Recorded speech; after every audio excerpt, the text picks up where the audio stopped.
A1 TV Telugu news. మంత్రి పొంగులేటి శ్రీనివాసరెడ్డి మాజీ పాలకులపై విరుచుకుపడ్డారు. గత పాలకులు ధనిక తెలంగాణను అప్పుల తెలంగాణగా మార్చారని, 10 సంవత్సరాలు అధికారంలో ఉన్న పేదలకు ఇల్లు ఇవ్వలేకపోయారని విమర్శించారు. ఇప్పుడు సీఎం రేవంత్ రెడ్డి నాయకత్వంలోని ఇందిరమ్మ ప్రభుత్వం అర్హులైన ప్రతి ఒక్కరికి ఇల్లు నిర్మిస్తోందని తెలిపారు. పేదల సంక్షేమం కోసం ప్రభుత్వం అనేక పథకాలను ప్రారంభించిందని పేర్కొన్నారు.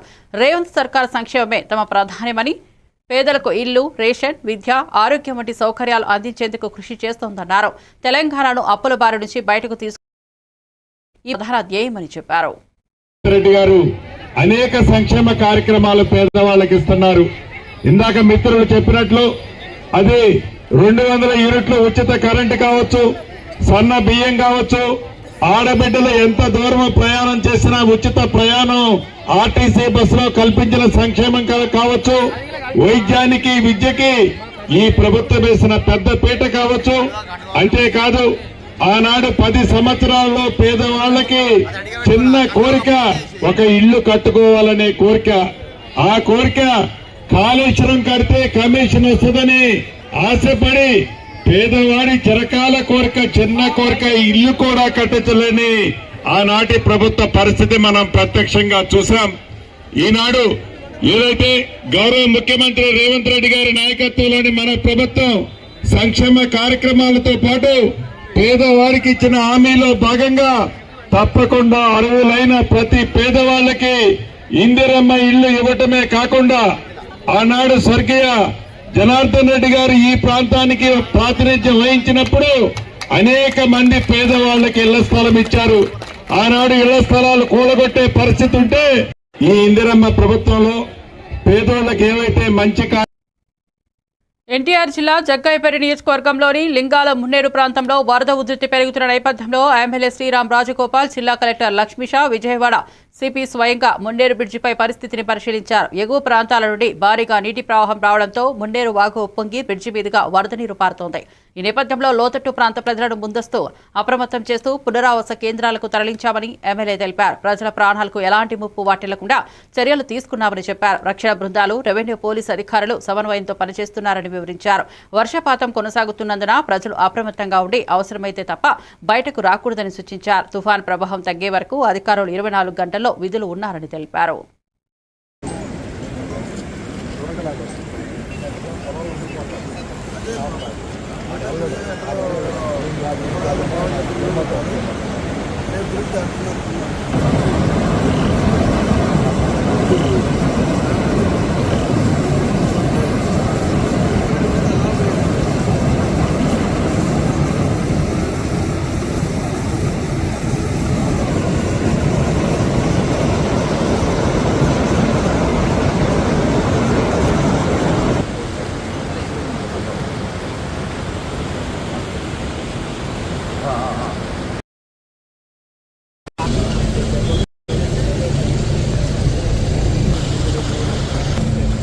మన లింగారెడ్డి మీద వరద ఉధృతి ఎక్కువగా ఉండడం వల్ల ఎటువంటి వాహనాలను అనుమతించడం లేదు.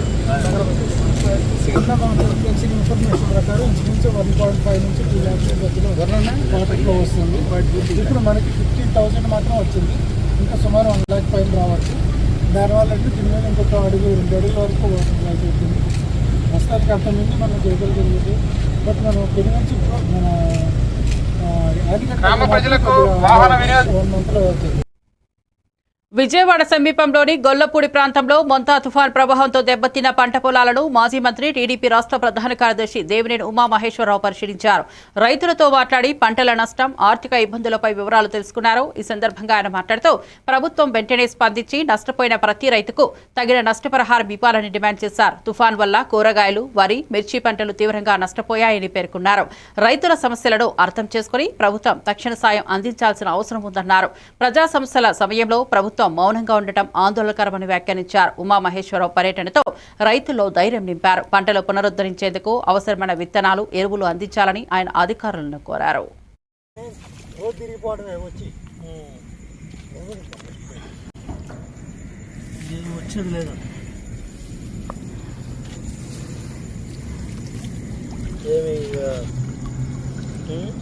ఇప్పుడు ఇవన్నీ ఇగోండి తెగుళ్ళు పడి మొత్తం ఇట్లా శుభ్రంగా ఇవన్నీ పోతూ ఉంటాయి. ఇక మళ్ళీ ఇవన్నీ ఎప్పుడు అంటాయి, ఎప్పుడు అనేది ఇదన్నమాట అన్న కర్రలు అన్నది వీటిలో ఏమన్నా మళ్ళీ ఎన్ని పోతాయో. ఎన్జీ రంగా యూనివర్సిటీలో ఉన్న శాస్త్రవేత్తలారా, మీరు ఈ నిలబడ్డ కర్రలో బతికించుకోవాలి. అంతే కదా, ఈ నీళ్ళు పోతే బతుకుతుంది కదా. ఈ ఉన్న కర్రలన్నా బతికించుకోవడానికి, మళ్ళీ పంట తిప్పుకోవడానికి తగు జాగ్రత్తలు తీసుకోవాలి. అటు ఇమ్మీడియట్గా వ్యవసాయ శాఖ అధికారులు ఫీల్డ్లోకి వచ్చి ఈ మిగిలిన దాన్ని ఎలా కాపాడుకోవాలో జాగ్రత్తలు తీసుకోవాలి. ఈయనే తరుణంలో అయిపోయింది, పొట్టరాలు కావాలి, కళ్ళని చూసుకోవడానికి రాదు. ఎకరానికి ఎంత పెట్టారు? ఎకరానికి 20 దాకా అయితే 20,000. దమ్ముకి ఎంత 10 పెట్టారా? దమ్మండి ఇప్పుడు 6 కాళ్ళు. మచిలీపట్నం తీర ప్రాంతాల్లో మొంతా తుఫాన్ ప్రభావం తీవ్రంగా ఉండటంతో మంత్రి కొల్లు రవీంద్ర స్వయంగా పర్యటించారు. ప్రభావిత గ్రామాల్లో ప్రజలతో మాట్లాడి నష్టపోయిన రైతులు మరియు మత్స్యకారుల పరిస్థితిని అడిగి తెలుసుకున్నారు. తుఫాన్ సమయంలో గంటకు 90 కిలోమీటర్ల వేగంతో వీచిన గాలుల కారణంగా విద్యుత్ వ్యవస్థ దెబ్బతిన్నప్పటికీ సిబ్బంది 24 గంటల్లోనే సేవలను పునరుద్ధరించడం అభినందనీయమని పేర్కొన్నారు. వేట నిషేధం వల్ల నష్టపోయిన మత్స్యకారులకు 50 కిలోల బియ్యం అందజేస్తామని హామీ ఇచ్చారు. తుఫాన్ ప్రభావం తగ్గే వరకు ప్రభుత్వం ప్రజల వెంటే ఉంటుందని తెలిపారు. ప్రాణ నష్టం జరగకుండా అధికారులు అప్రమత్తంగా పనిచేశారని, భవిష్యత్తులో కూడా ముందస్తు చర్యలు కొనసాగిస్తామని చెప్పారు. మచిలీపట్నం ప్రజల ధైర్య సాహసానికి మంత్రి ప్రశంసలు కురిపించారు. అవును చేస్తున్నారు, బాగున్నారు అంతా.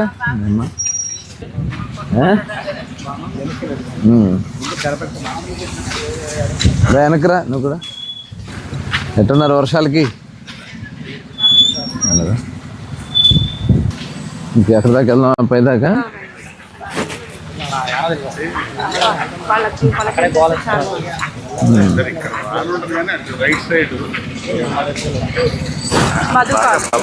కారు రమ్మని చెప్పాను.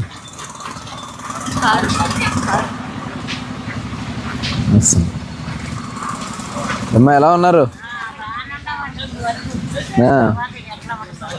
అయిపోయిందిలే, తుఫాన్ అయిపోయిందిలే. అది వర్షం ఉంటుందేమో చూద్దాం.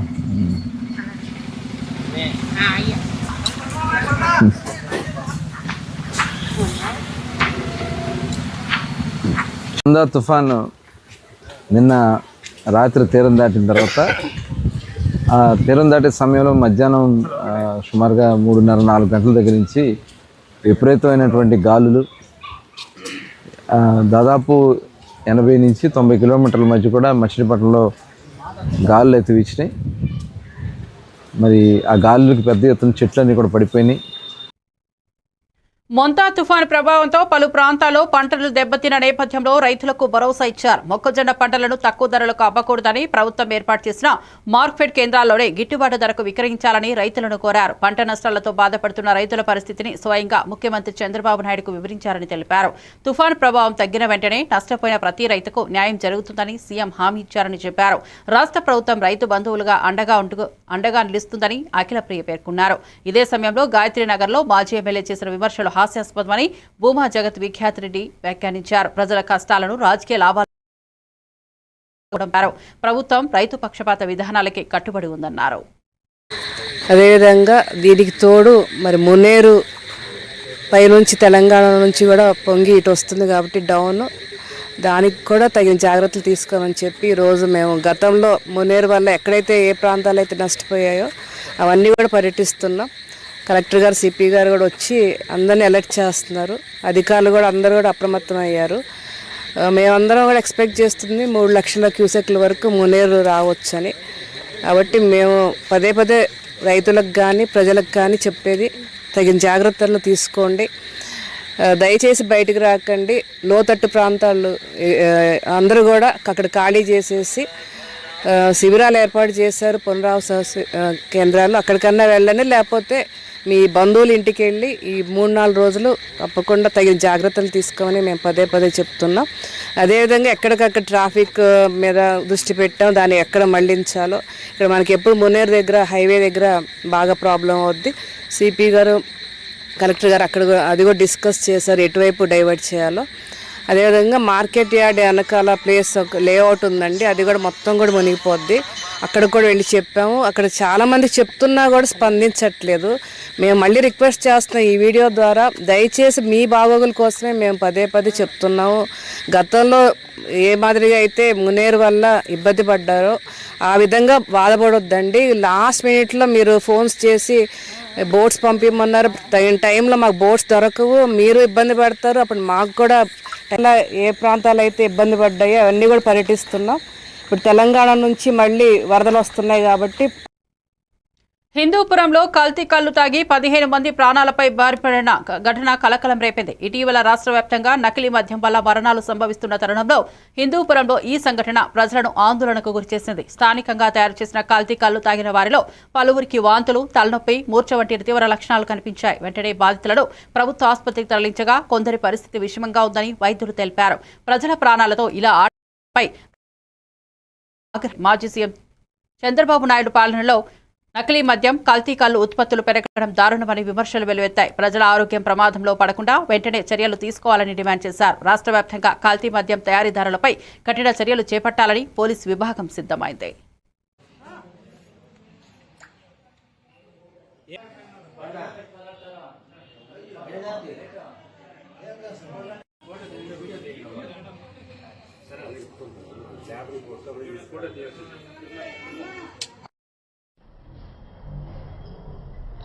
అంటే ఒక ఏడ కూపన్నారు సార్, ఎవరికి నిద్రలు పోనీ సార్, అక్కడెక్కడ ఎవరో వస్తున్నారు అని షెడ్యూల్ పీకేస్తుందని చెప్తాడు. మెంటాలిటీ మా ఊర్లో గొడవలు సార్. ఊరికి ఎలాంటే ఇంట్లో నిండా పోతా అంటే మాకు అందరూ తింటా ఉంటారు, ఏమైంది అనేది. అదే సార్ ప్రాబ్లమ్. నీ పేరు? మంజునాథ్ సార్, చౌలూరు. మీ ఊరు? చౌలూరు. ఏం జరిగింది అది? కళ్ళు తాగి అంటేనే ఏమి వాళ్ళు ఏమి లక్షణాలు? అదే మొత్తం జిల్లా కొడతా అంటారు, పరాట అంటారు, 7 గంటలు మాటలు మాట్లాడతారు. 10 మంది పైగా కళ్ళు బాగా తాగేసి సడన్ గా ఆపేయడం వల్లనేమో అందరూ విత్డ్రాల్ సైకోసిస్ తో మన హాస్పిటల్ కి రావడం జరిగింది. వాళ్ళకందరికైతే ట్రీట్మెంట్ అయితే అందించాను. కొంచెం ఎక్కువ ప్రాబ్లం ఉండే వాళ్ళకి గవర్నమెంట్ దగ్గరికి వెళ్ళండి, అక్కడైనా ట్రీట్మెంట్ అనేది స్టార్ట్ చేస్తాము అని చెప్పాను. కొంతమంది ఇక్కడ తీసుకుంటున్నారు, ఒక ఇద్దరినేమో గవర్నమెంట్కి వెళ్ళమని చెప్పాను. స్టేబుల్ గా ఉండే వాళ్ళకి ఇక్కడ ట్రీట్మెంట్ ఇస్తున్నాను. అంటే వాళ్ళు డైలీ కళ్ళు తాగడము సడన్ గా ఆపేయడం వల్ల కొంచెం వాళ్ళ మానసిక స్థితి అనేది స్టెబిలిటీగా లేదు. ఎవరో జూబ్లీహిల్స్ ఉప ఎన్నికల్లో కాంగ్రెస్ పార్టీ అభ్యర్థి విజయం సాధించాలంటే ప్రజలు హస్తం గుర్తుకే ఓటేయాలని రాష్ట్ర రవాణా మరియు బీసీ సంక్షేమ శాఖ మంత్రి పొన్నం ప్రభాకర్ పిలుపునిచ్చారు. కాంగ్రెస్ పార్టీ మాత్రమే జూబ్లీహిల్స్ అభివృద్ధి సాధించగలదని తెలిపారు. రాష్ట్ర వ్యాప్తంగా సంక్షేమ పథకాలను విజయవంతంగా అమలు చేస్తున్న సీఎం రేవంత్ రెడ్డి నేతృత్వంలో తెలంగాణ మళ్లీ అభివృద్ధి దిశగా పయనిస్తోందని అన్నారు. ఉప ఎన్నికల్లో ప్రజలు తప్పకుండా అభివృద్ధి, సంక్షేమం రెండింటిని పరిగణలోనికి తీసుకుని కాంగ్రెస్ కు మద్దతు ఇవ్వాలని పిలుపునిచ్చారు. పేదల సంక్షేమం, యువత ఉపాధి, మహిళా సాధికారత లక్ష్యంగా ప్రభుత్వం పనిచేస్తోందని పేర్కొన్నారు. ప్రజలు హస్తం గుర్తుకు ఓటేయడం ద్వారా అభివృద్ధికి బలమైన తీర్పు ఇవ్వాలని పొన్నం ప్రభాకర్ విజ్ఞప్తి చేశారు. తెలంగాణ యావత్ కేబినెట్ తో సహా గౌరవ ముఖ్యమంత్రి, కాంగ్రెస్ పార్టీ అంతా ఉండి జూబ్లీహిల్స్ ఉప ఎన్నికల సందర్భంగా మేము ప్రజలకు ఇస్తున్నటువంటి మాటతో బాటుగా హైదరాబాద్ అభివృద్ధిలో అంతర్భాగంగా జూబ్లీహిల్స్ ను ప్రత్యేక ప్రాధాన్యత ఇచ్చి అభివృద్ధి చేస్తామనేటువంటి మాట కూడా ఈ సందర్భంగా మనవి చేస్తా ఉన్నాం. గత 10 సంవత్సరాలుగా అక్కడ టీఆర్ఎస్ శాసనసభ్యుడు పర్యటించే సందర్భంగా చూస్తే అధికార పార్టీ శాసనసభ్యుడిగా ఉన్న ఈ నియోజకవర్గం ఇంత నిర్లక్ష్యానికి గురైందా? గతంలో మేము అధికారంలో ఉన్నప్పుడు చేసిన పనులు తప్ప త్రాగునీటికి సంబంధించి గాని, డ్రైనేజ్ సిస్టమ్ మీద కావచ్చు, ఇతరత్ర ఎక్కడ కూడా సింగిల్ పని జరగలేదనేటువంటి అంశాన్ని గమనిస్తే చాలా బాధ కలుగుతా ఉంది. అందుకే కంటోన్మెంట్ ఉప ఎన్నికల మాదిరిగా అక్కడి ప్రజలు ఏ విధంగానైతే అధికారంలో ఉన్నటువంటి రాష్ట్ర ప్రభుత్వ ప్రతినిధిగా గణేష్ గారిని గెలిపించుకున్నారో, ఇప్పుడు కూడా జూబ్లీహిల్స్ ఎన్నికల్లో అధికార పార్టీకి సంబంధించినటువంటి నవీన్ యాదవ్ గారిని గెలిపించుకోవడం ద్వారా ఈ నియోజకవర్గాన్ని కూడా అభివృద్ధి చేయాలనే ఆలోచనతో జూబ్లీహిల్స్ ప్రజలు ఉన్నారు. నవంబర్ 11న జరగనున్నటువంటి జూబ్లీహిల్స్ ఉప ఎన్నికల్లో కాంగ్రెస్ అభ్యర్థి నవీన్ యాదవ్ గారిని అత్యధిక మెజారిటీతో గెలిపియాలని జూబ్లీహిల్స్ ప్రజలందరికీ విజ్ఞప్తి చేస్తా ఉన్నాం. ఎందుకంటే స్థానికుడు, యువకుడు, ఉన్నత చదువులు చదువుకొని ప్రజాస్వామ్య పద్ధతిలో నియోజకవర్గ సమస్యల మీద అవగాహన ఉన్న వ్యక్తిగా జూబ్లీహిల్స్ లో ఎమ్మెల్సీ పోచంపల్లి శ్రీనివాసరెడ్డి ఓటర్లకు కఠిన హెచ్చరింపులు జారీ చేశారు. పొరపాటున రౌడీ షీటర్లకు ఓటేస్తే మన ఆడబిడ్డలకు, కుటుంబాలకు రక్షణ లేకుండా పోతుందని స్పష్టం చేశారు. ప్రజలు భావోద్వేగంతో కాక శాంతంగా, వివేకంతో నిర్ణయం తీసుకోవాలని పిలుపునిచ్చారు. ప్రజాస్వామ్యంలో ఓటు ఎంత బాధ్యతాయుతమైనదో గుర్తుంచుకొని కుటుంబాల భద్రతకు ముఖ్యమైన నిర్ణయం ఇది అన్నారు. రైతులు, వృద్ధులు, పిల్లల భద్రతకు ముప్పు వచ్చిన ప్రతి చోట కొనసాగింపును ఆపాల్సిన అవసరం ఉందన్నారు. అందుకే ఈ ఉప ఎన్నికల్లో కారు గుర్తుకు ఓటేయాలని, రౌడీలను, గూండాలను తిప్పిదించాలన్నారు. జూబ్లీహిల్స్ ప్రజల ఆప్యాయత, ఐక్యభావన వినియోగించి శాంతియుతంగా ఓటు హక్కును వినియోగించుకోవాలని ఆయన సూచించారు. నేను జూబ్లీహిల్స్ ప్రజలను కోరుకుంటున్నా, ఇట్లాంటి రౌడీలను, ఇట్లాంటి పోలీసుల బండతోటి, ఈ రౌడీ రాజకీయంతో ఏదైనా చేసి మీరు భయభ్రాంతులు కాకుండా మీరు ఫెయిర్ అండ్ ఫెయిర్ ఎలక్షన్లో మీరు కరెక్ట్గా ఓటు చేసి బీఆర్ఎస్ పార్టీని గెలిపిస్తే మళ్ళీ 10 సంవత్సరాలు ఏ విధంగా ఉందో ఆ విధంగా ఉంటుంది. పొరపాటున ఈ రౌడీ గెలిస్తే, ఇట్లాంటి రౌడీ షీటర్లు గెలిస్తే మీ ఆడపిల్లలు జూబ్లీహిల్స్ గల్లీలో, మధురానగర్ గల్లీలో, వెంగళరావు నగర్ గల్లీలో, రేమత్ బస్తీల్లో, లేకపోతే యూసఫ్ కూడా బస్తీల్లో తిరిగే పరిస్థితి ఉంటుందా? మీరు ఇంట్లోకి వెళ్ళి బయటకు రానిచ్చే పరిస్థితి ఉంటుందా? మీ అమ్మాయిలకి రౌడీలంతా రోడ్ల మీద కూర్చుకొని ఏ విధంగా గేలన చేస్తారో మీకు తెలుసు కదా. యూసఫ్ కూడా చౌరస్తాలో వాళ్ళ కాంగ్రెస్ పార్టీ కార్యాలయం, ఇది వాళ్ళ ఇల్లు ఉండే. ఒక అమ్మాయిలు రాత్రిపూట పోయే పరిస్థితి ఉన్నదా? వెంగళరావు నగర్ దగ్గర, మన కృష్ణకాంత్ పార్క్ దగ్గర వాళ్ళకు ఆఫీసులు పెట్టుకొని ఏ విధంగా అమ్మాయిలను నేర్పిస్తారో మీ అందరికి తెలిసిందే కదా. మళ్ళా పొరపాటున కనుక ఇట్లాంటి వాళ్ళు వస్తే మళ్ళా వాళ్ళ పరిస్థితి ఏ విధంగా ఉంటుంది? జూబ్లీహిల్స్ పరిస్థితే కాదు, మొత్తం హైదరాబాద్ పరిస్థితులు కూడా మొన్న ఎట్లయితే ప్రచారానికి రౌడీలు, హైదరాబాద్లో రౌడీలు అంతా ఎట్లయితే వచ్చిర్రో మళ్ళీ ఎక్కడెక్కడ వాడుకొని కేసీఆర్ ప్రభుత్వంలో రౌడీలంతా పారిపోయి ఎవరి పని వాడు చేసుకున్న క్రమంలో ఇప్పుడు మళ్ళీ హైదరాబాద్లో ఏ బస్తీలో ఉన్న ప్రతి ఒక్కడు కూడా వీళ్ళు పొరపాటున గెలిస్తే మొత్తం రౌడీ రాజకీయం వస్తుంది. రౌడీలు బెదిరించుడు స్టార్ట్ అవుతాయి. ఈ అందరు కూడా పెద్ద పెద్దోళ్ళకి ఏం కాదు, ఈ మిడిల్ క్లాస్, లో మిడిల్ క్లాస్ ప్రజల మీదనే రౌడీలు ఎప్పుడు కూడా రౌడీలు వసూలు కూడా వాళ్ళ మీదనే చేస్తుంటారు. కాబట్టి దయచేసి ప్రజలందరూ కూడా, జూబ్లీహిల్స్ ప్రజలందరూ కూడా ఆలోచన చేయాలని చెప్తున్నాం. కమలాకర్ అన్న చెప్పినప్పుడు election commission, central election commission special observer ఇక్కడ వేయాలి. నిజంగా బీజేపీ పార్టీ, కాంగ్రెస్ పార్టీ ఒకటి కాకపోతే బీజేపీ పార్టీ ఎందుకు స్పెషల్ ఎలక్షన్ కమిషన్ ఇక్కడ ఎందుకు వేస్తలేదు?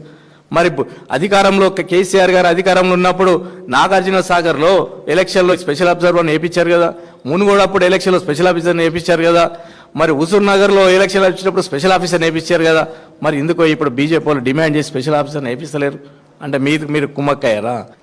పొరపాటున జూబ్లీహిల్స్ ఉప ఎన్నిక పరిసరాల్లో మాజీ ఎమ్మెల్యే బాల్క సుమన్ తీవ్ర నినాదంతో ప్రజల్ని ఆహ్వానించారు. భర్తను కోల్పోయిన ఆడబిడ్డపై జరిగిన తత్ఫలితాల్ని రాజకీయ ప్రయోజనాల కోసం ఉపయోగించే ప్రయత్నం జరిగినట్లు ఆయన ఆరోపించారు. ఈ సంఘటనపై సున్నితత్వంతో కూడా ఆడబిడ్డ గౌరవం మరియు కుటుంబ భద్రత ప్రాధాన్యం కావాలని బాల్క సుమన్ కోరారు. నేతృత్వంలో సమస్యలను మౌనంగా చూడకుండా స్థానిక సమాజం పక్కన ఉండి న్యాయం తీసుకెళ్తేనే పొందగలమని ఆయన పేర్కొన్నారు. ప్రతి ఓటర్ బాధ్యతగా వినియోగించి సమస్యల పర్యవేక్షణలో ప్రజలు భాగస్వాము అవ్వాలని పిలుపునిచ్చారు. కాంగ్రెస్ పై తీవ్రమైన విమర్శలు చేయగా కూడా నియమపరమైన మార్గాల్లోనే ప్రతీకారం తీసుకోవాలని, అవమానీయ పద్ధతులను సమాజం నిరసించాల్సిందిగా ఆయన చెప్పారు. సంక్షేమం లేదు, ప్రజల అభివృద్ధి, రాష్ట్ర అభివృద్ధి లేనే లేదు. మరి ఇంత దుర్మార్గాలు జరుగుతూ ఉంటే ఈ ఇందిరమ్మ రాజ్యంలో ప్రజలమంతా కూడా మేల్కోవాలి. డెఫినెట్గా జూబ్లీహిల్స్ ఉప ఎన్నికల్లో అన్ని వర్గాల వాళ్ళు, రాష్ట్రం అంతా ఎక్కడ ఉన్న వాళ్ళు అక్కడ, మీకు తెలిసిన వాళ్ళు, మీకు సంబంధించిన వాళ్ళు ఎవరున్న జూబ్లీహిల్స్ ఓటర్లు గూండా రాజ్యం వద్దు, మళ్ళీ ప్రశాంతమైనటువంటి తెలంగాణ కావాలి. పోరాడి సాధించి తెచ్చుకున్న తెలంగాణ ఇవాళ ఇందిరమ్మ రాజ్యంలో బందీ అయింది. దీన్ని విడిపించుకోవాలంటే జూబ్లీహిల్స్లో బీఆర్ఎస్ గెలవాలి. గన్ కల్చర్ కాదు, తెలంగాణకు పెద్ద ఎత్తున పెట్టుబడులు వచ్చే కల్చర్ కావాలి. తెలంగాణను మాఫియా డెన్గా మార్చడం కాదు, మానవత దృక్పథం ఉన్నటువంటి ఒక అద్భుతమైనటువంటి సమసమాజంగా ప్రపంచం చూసేటటువంటి తెలంగాణ భవిష్యత్తులో ఉండాలంటే ఈ ఇందిరమ్మ రాజ్యం పోవాలి. ఇందిరమ్మ రాజ్యం ఆగడాలు ఆగిపోవాలి. అది జరగాలంటే ఖచ్చితంగా ఇక్కడ కేసీఆర్ గారికి, బీఆర్ఎస్ పార్టీకి, అదేవిధంగా మా అభ్యర్థిగా ఉన్నటువంటి మాగంటి సునీత గారి గెలుపు కోసం దయచేసి అందరూ కూడా కృషి చేయాల్సిందిగా విజ్ఞప్తి చేస్తూ, తద్వారా కాంగ్రెస్ పార్టీకి, ఈ ప్రభుత్వానికి చెంపపెట్టు లాంటి తీర్పునిచ్చే విధంగా అందరూ కూడా సహకరించాలని కోరుకుంటూ, నేను మళ్ళీ డిమాండ్ చేస్తా ఉన్న ఎలక్షన్ కమిషన్ను, మేము ఇప్పటికే చాలా కంప్లైంట్లు ఇచ్చినాం. ఇంకా కూడా కంప్లైంట్లు ఇవ్వబోతా ఉన్నాం. డెఫినెట్గా ఈ జరుగుతున్నటువంటి ఎన్నికల ప్రవర్తన నియమావళి ఉల్లంఘన కింద మీరు ఖచ్చితంగా చర్యలు తీసుకోవాలి. జూబ్లీహిల్స్ ఉప ఎన్నికను దృష్టిలో ఉంచుకొని కాంగ్రెస్ పార్టీ హడావిడిగా వ్యవహరిస్తోందని బీజేపీ ఎంపీ డీకే అరుణ విమర్శించారు. ఎన్నికల్లో ఓటమి భయంతోనే అజారుద్దీన్ కు మంత్రి పదవి ఇస్తున్నారని అన్నారు. ఎన్నికల నియమావళి అమల్లో ఉన్న సమయంలోనే ప్రమాణ స్వీకారం చేయించడం చట్టవిరుద్ధమని వ్యాఖ్యానించారు. అజారుద్దీన్తో ప్రమాణ స్వీకారం చేయించేందుకు సిద్ధమవుతున్నారని, ఇది కాంగ్రెస్ భయాన్ని బయటపెడుతోందని పేర్కొన్నారు. ప్రజల మనసులు గెలుచుకోలేక ఇప్పుడు మంత్రి పదవుల మాయాజాలంతో ఓట్లు దక్కించుకునే ప్రయత్నం జరుగుతోందని విమర్శించారు. ఉప ఎన్నికల ముందు అధికార దుర్వినియోగం బహిరంగంగా కొనసాగుతోందని అన్నారు. ప్రజలు ఈ రాజకీయ నాటకాలను గమనించి తగిన బుద్ధి చెప్పాలని డీకే అరుణ పిలుపునిచ్చారు. ఎల్లుండి మంత్రివర్గంలోకి తీసుకోబోతున్నారు, ప్రమాణ స్వీకారం చేయబోతున్నారని ఇప్పుడు వార్త వచ్చింది. అంటే వీళ్ళు ఎంతగా భయపడుతున్నారో, ఈ ఎన్నికలు పక్క 11వ తేదీ నాడు ఎన్నికలు ఉంటే, జనరల్గా ఎన్నికలు జరుగుతున్నప్పుడు ఉప ఎన్నిక రాష్ట్రంలో కోడ్ అమల్లో ఉంటుంది, ఇటువంటివి చేయడానికి వీలు ఉండదు. కానీ ఇది జూబ్లీ హిల్స్ వరకే పరిమితం, ఎన్నికల కోడ్ జూబ్లీ హిల్స్ వరకే ఉంది. కాబట్టి మేము మంత్రివర్గాన్ని ప్రమాణ స్వీకారం అజరుద్దీన్ గారితో చేయించవచ్చని ఈరోజు ఎల్లుండి 31వ తారీఖు 11 గంటలకు వాళ్ళు ముహూర్తం పెట్టుకున్నారనే విషయాన్ని తెలుస్తాం. అంటే ఇదంతా చూస్తుంటే కాంగ్రెస్ పార్టీకి వాళ్ళకు ఓడిపోతామనేటటువంటి భయం పట్టుకున్నది. ఖచ్చితంగా కాంగ్రెస్ పార్టీ ఎన్నికల్లో ఓడిపోబోతున్నది అనేటటువంటి విషయం కూడా స్పష్టమైంది. అజరుద్దీన్ గారిని ఎల్లుండి మంత్రివర్గంలోకి తీసుకోబోతున్నారు, ప్రమాణ స్వీకారం చేయబోతున్నారని ఇప్పుడు వార్త వచ్చింది. బీజేపీకి వారసత్వ రాజకీయాలు అస్సలు నచ్చవని, కుటుంబ ఆధారిత పాలన దేశ అభివృద్ధికి పెద్ద అడ్డంకి అని కేంద్ర హోంశాఖ మంత్రి అమిత్ షా స్పష్టం చేశారు. బీహార్ ఎన్నికల ప్రచార సభలో మాట్లాడుతూ లూలూ ప్రసాద్ యాదవ్ తన కుమారుడు తేజస్వి యాదవ్ను ముఖ్యమంత్రి, సోనియా గాంధీ రాహుల్ గాంధీని ప్రధాని చేయాలని ప్రయత్నిస్తున్నారని ఆయన విమర్శించారు. ప్రజాస్వామ్యం అంటే కుటుంబ వారసత్వం కాదని, ప్రజల నమ్మకమే రాజకీయాల బలం కావాలని అమిత్ షా అన్నారు. బీజేపీ మాత్రం సామాన్య ప్రజల్లో నుంచి నాయకత్వాన్ని పెంచే ఏకైక పార్టీ అని పేర్కొన్నారు. దేశ భవిష్యత్తు కుటుంబ రాజకీయాల్లో లేదని, యువత నూతన నాయకత్వానికి మద్దతు ఇవ్వాలని పిలుపునిచ్చారు. దేశ ప్రగతికి అడ్డంకిగా ఉన్న వారసత్వ పార్టీలను ప్రజలు తిప్పికొట్టాలని, నిజమైన ప్రజానాయకత్వం ఉన్న బీజేపీని ఎంచుకోవాలని అమిత్ షా స్పష్టం చేశారు.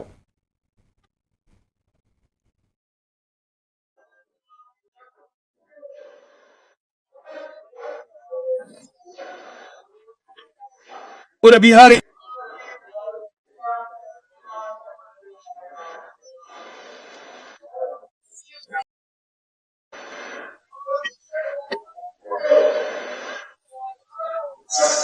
Sadasma Vitar